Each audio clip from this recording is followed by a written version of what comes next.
اعوذ باللہ من الشیطان الرجیم، بسم اللہ الرحمن الرحیم۔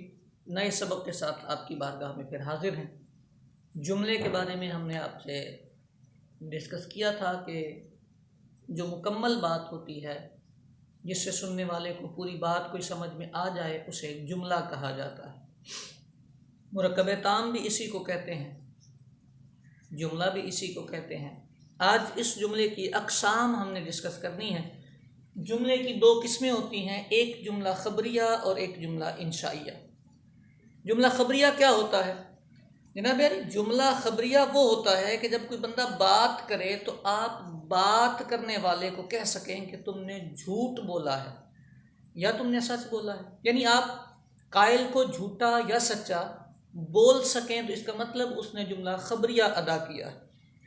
اور اگر آپ قائل کو جھوٹا یا سچا نہ بول سکیں تو اس کا مطلب آپ نے جملہ انشائیہ ادا کیا ہے۔ مثال کے طور پر ایک جملہ ہے، ایک بندہ آ کے کہتا ہے زید قائم، اس نے آ کے آپ سے یہ کہا کہ زید قائم، زید کھڑا ہے۔ آپ کے پاس دونوں آپشن موجود ہیں، آپ کو پتہ ہے کہ زید کھڑا ہے تو آپ کہیں گے جی آپ نے سچ فرمایا ہے، اور آپ کو پتہ ہے کہ نہیں زید کھڑا نہیں وہ بیٹھا ہوا ہے تو آپ کہیں گے آپ نے جھوٹ بولا ہے۔ اٹ مین یہ جو جملہ ہے، یہ جملہ سچ اور جھوٹ کا احتمال رکھتا ہے، اسے کہیں گے یہ جملہ خبریہ ہے۔ انشائیہ کیا ہوتا ہے؟ انشائیہ میں سچ اور جھوٹ کا احتمال نہیں ہوتا۔ مثال کے طور پر انصر زیدن، آپ نے کسی کو بولا ہو بھائی زید کی مدد کرو،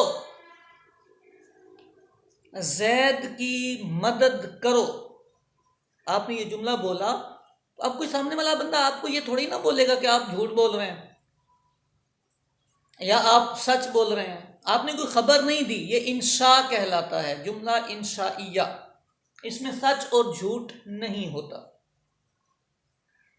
تو جملہ انشائیہ کی اقسام ہوتی ہیں، امر، نہی، تمنی، ترجی، استفہام، دعا، عرض، عقود، یہ جتنے جملے ہوتے ہیں یہ جملہ انشائیہ ہوتے ہیں۔ اس میں جو اہم بات ہے وہ اہم بات یہ ہے کہ جملہ انشائیہ کے الفاظ الگ نہیں ہوتے۔ جملہ انشائیہ میں صرف نیت متکلم کی، بولنے والے کی نیت الگ ہوتی ہے، یعنی جملہ ایک جیسا ہی ہے، دکھنے میں جملہ ایک جیسا ہے، لیکن آپ اگر اسے جملہ انشائیہ سمجھیں گے تو اس کا ترجمہ جملہ انشائیہ میں کریں گے، اور اگر آپ خبریہ سمجھیں گے تو اس کو جملہ خبریہ میں ترجمہ کریں گے۔ میں مثال دیتا ہوں۔ مثال کے طور پر یہ جملہ ہے ایک، رضی اللہ عنہ،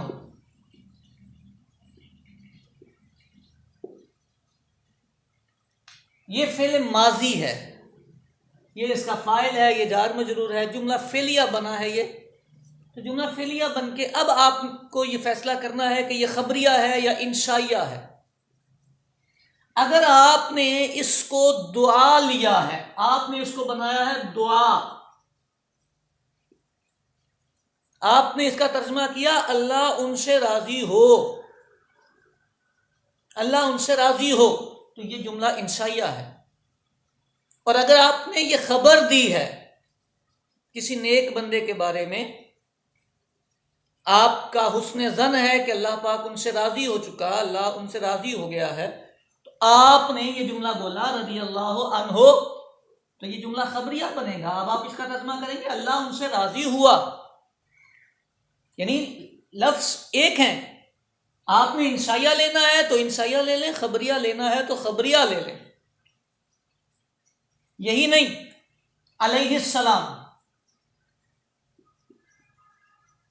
انبیاء کے نام کے ساتھ یہ جملہ بولا جاتا ہے۔ اگر آپ علیہ السلام کو جملہ انشائیہ لیں گے تو ترجمہ بنے گا ان پر سلامتی نازل ہو، خبریہ لیں گے تو ترجمہ بنے گا ان پر سلامتی نازل ہو گئی، ان پر سلامتی نازل ہو گئی، اور انشائیہ لیں گے تو ان پر سلامتی نازل ہو۔ مجھے امید ہے کہ آپ کو یہ باتیں سمجھ آ رہی ہوں گی، اور یہ بآسانی سمجھ میں آ جاتی ہیں۔ جس کو یہ نحو کی بنیادی باتیں یاد ہوں، اس کو یہ چیزیں کلیئر ہو جاتی ہیں۔ رحمت اللہ تعالی علیہ، اللہ کی ان پر رحمت ہو،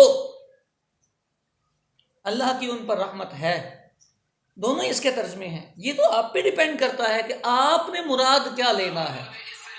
آپ جو مراد لیں گے اسی کے حساب سے آپ کو ترجمہ کرنا ہے۔ ہم نے ایک چھوٹا سا کلپ دیکھا تو اس میں ایک بندہ جو ہے وہ لوگوں کو دین سکھا رہا تھا اور کہہ رہا تھا ہم 14 معصوم اماموں کو علیہ السلام ہی بولیں گے۔ کیوں؟ کیونکہ جی رضی اللہ عنہ کا معنی ہوتا ہے اللہ ان سے راضی ہو، اور علیہ السلام تو علیہ السلام ہوتا ہے۔ اس نادان کو، اللہ جانے کون لوگ ان سے دین سیکھتے ہیں، اسے یہ بھی نہیں خبر ملی کہ علیہ السلام اور رضی اللہ عنہ میں فرق نہیں ہے، دونوں ہی جملہ انشائیہ، دونوں ہی جملہ فعلیہ۔ اور مزے کی بات، اہل سنت و جماعت جب صحابہ کے نام کے ساتھ رضی اللہ عنہ کا لفظ استعمال کرتے ہیں تو یہ جملہ خبریہ استعمال کرتے ہیں، انشائیہ نہیں۔ اس کا معنی یہ نہیں ہوتا کہ اللہ ان سے راضی ہو۔ اہل سنت و جماعت یہ معنی لیتے ہیں کہ اللہ ان سے راضی ہوا، کیونکہ اللہ نے اس بات کی سند عطا فرما دی، رضی اللہ عنہ ورضوا عنہ، اللہ نے خبر دے دی اس بات کی۔ تو چونکہ اللہ نے خبر دے دی تو یہ جملہ خبریہ استعمال ہوتا ہے۔ اس نادان کو کس نے بولا کہ یہ جملہ انشائیہ استعمال ہوتا ہے؟ لیکن نادانی، خدا جب دین لیتا ہے تو عقل چھین لیتا ہے۔ میں اپنے طلباء کو بارہا یہ کہا کرتا ہوں کہ دین سیکھنے کی کوشش کریں، چوکے چھکوں کی دلیلیں ایمان ضائع کروا دیتی ہیں۔ اگر یہ بنیادی باتیں، یہ پہلا دوسرا سبق کہلاتا ہے ہماری نحو کا، ابتدائی اسباق، اگر یہ سبق آتے ہوں تو یہ چیزیں بآسانی حل ہو جاتی ہیں۔ علیہ السلام اور رضی اللہ عنہ میں کتنا فرق ہے، یہ بڑی واضح باتیں ہو جاتی ہیں، لیکن مجلس بپا کرنے کے لیے، لوگوں کی واہ واہ لینے کے لیے لوگ اس میں بھی تماشا کر لیتے ہیں۔ رضی اللہ تعالی عنہ یا علیہ السلام دونوں ہی اگر آپ دعا کے طور پر استعمال کریں گے، دعا کے طور پر استعمال کرنا بھی جائز ہے، یہ جملہ انشائیہ بنے گا۔ اور اگر آپ اس کو خبر کے طور پر استعمال کریں گے تو یہ جملہ خبریہ بنے گا، اور جملہ خبریہ استعمال کرنا بھی جائز ہے۔ اور صحابہ کے لیے یہ لفظ جملہ خبریہ کے طور پر استعمال ہوتا ہے۔ یہ جو جملے کی 2 قسمیں ہم نے آپ کو سکھائی ہیں، جملہ خبریہ اور جملہ انشائیہ۔ خبریہ وہ ہوتا ہے جس میں جھوٹ اور سچ کا احتمال ہوتا ہے، اور انشائیہ وہ ہوتا ہے جس میں جھوٹ اور سچ کا احتمال نہیں ہوتا۔ سبق کو یاد کرنے کی کوشش کیجیے گا۔ اللہ کریم ہم سب پر اپنا فضل فرمائے۔